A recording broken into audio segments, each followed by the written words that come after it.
Salut tout le monde, c'est Théo. Aujourd'hui, on vient parler du Kali de chez QP Design que j'ai commandé chez Cool Vape. C'est un revendeur sur AliExpress, donc celui-ci est un clone.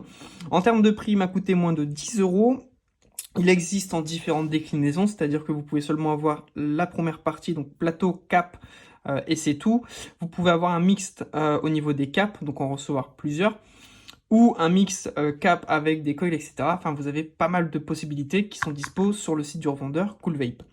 Lien en description comme d'habitude. Alors c'est vrai que normalement je n'aurais pas mis son lien parce que ça vaut 10 balles. Effectivement la qualité n'est pas si faux folle que ça. Mais ça vous permet quand même de le tester.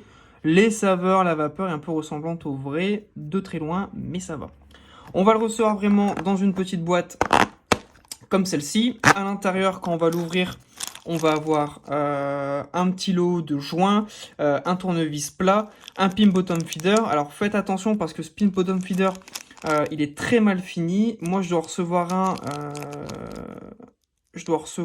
un bientôt. Alors, je sais pas si ça se voit, mais il est mal fini. Et du coup, il fait quasiment pas contact. Enfin, il fait contact une fois sur deux. Et c'est le gros défaut. On va recevoir aussi à l'intérieur un cap propriétaire avec un joint centrique au milieu, cap totalement plastique, mais vraiment cheap, en noir. Hop, et le Kali. Alors, faites attention, le drip tip 810 n'est pas fourni, c'est-à-dire que vous le recevez vraiment comme ça, sans drip tip.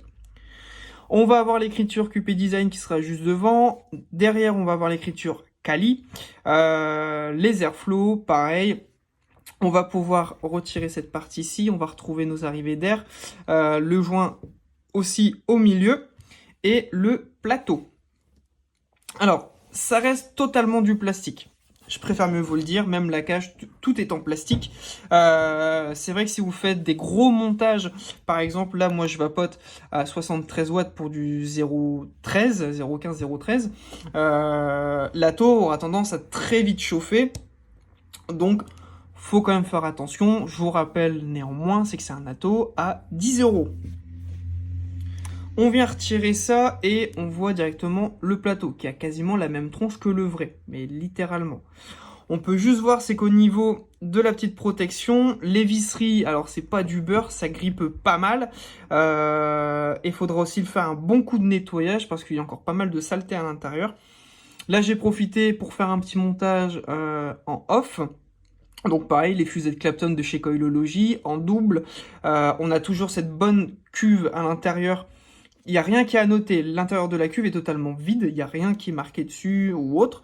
Et ça reste assez réactif. Franchement, ça fait largement le taf. On vient remettre ça. Et on va aller voir au niveau de la taux. Hop, alors, juste en dessous, qu'est-ce qu'on va voir? Les petites annotations QP Design, un numéro de série, évidemment, qui est faux, Kali V2 RDA. On va venir remonter tout ça. En termes de saveur, ça va, ça fait largement le taf. Pour un clone à 10 balles, bon, on n'a vraiment pas à se plaindre. Hop, au niveau des airflow, les joints, nickel, rien à dire.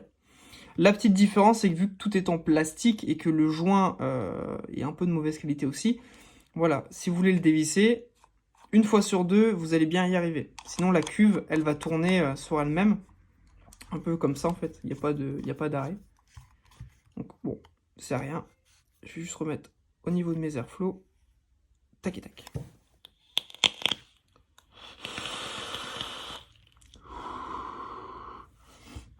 On va se remettre un peu de jus. Hop. Où est-ce que je l'ai mis? Je l'ai mis là.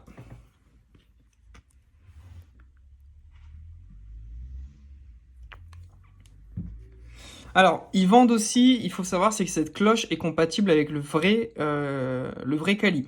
Donc, si vous venez à perdre une cloche ou que vous en volez une en transparente, sachant qu'ils ont fait aussi pas mal d'autres couleurs, des couleurs cloche Rainbow ou des choses comme ça, ils les vendent à part au prix de 1 ou 2 euros, un truc comme ça. livraison gratuite, je préfère mieux vous le préciser. Il n'y a eu aucun problème avec la douane, pareil pour le Vapor Giant que j'avais reçu. Donc ça reste assez clean, reçu en 20-25 jours grosso merdo. Et plutôt correct, ça va.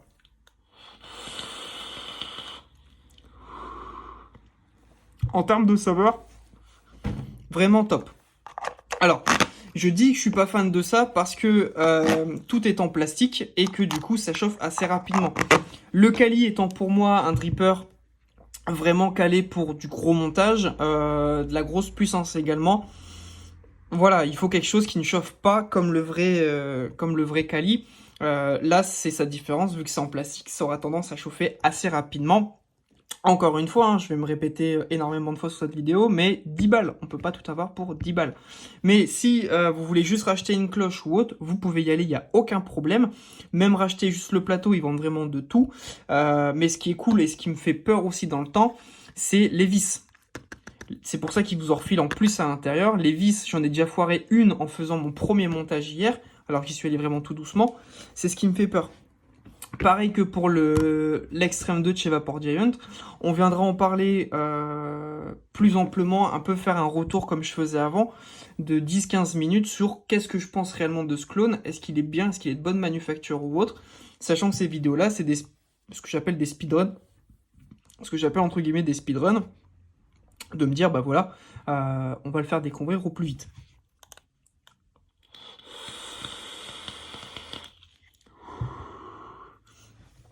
Les airflow restent vraiment tip top. Il n'y a rien à dire. Et même le plateau, le montage, tout ci, tout ça, c'est vraiment réactif. C'est nickel, quoi. C'est nickel. Habituellement, je suis même aux alentours de 75-80 watts pour ces coils-là.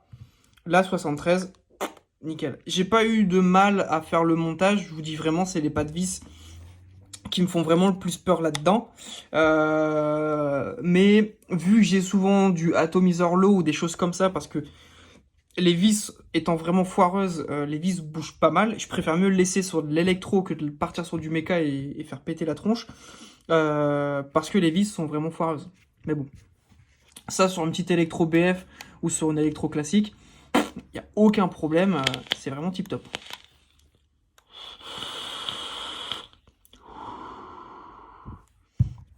Allez, on se laisse là-dessus. On se donne rendez-vous dans 3-4 semaines, même pas, pour les prochaines revues. Plus détaillées de ces deux atomiseurs. Ça sera une longue vidéo de 30-40 minutes, je pense bien. Également pour parler dans le temps, est-ce que ça a tenu, est-ce que c'est toujours aussi fiable ou pas. Lien en description, comme d'hab, on n'oublie pas par rapport à ça. Je vous fais des bisous, à très bientôt pour d'autres vidéos. C'était Théo, ciao.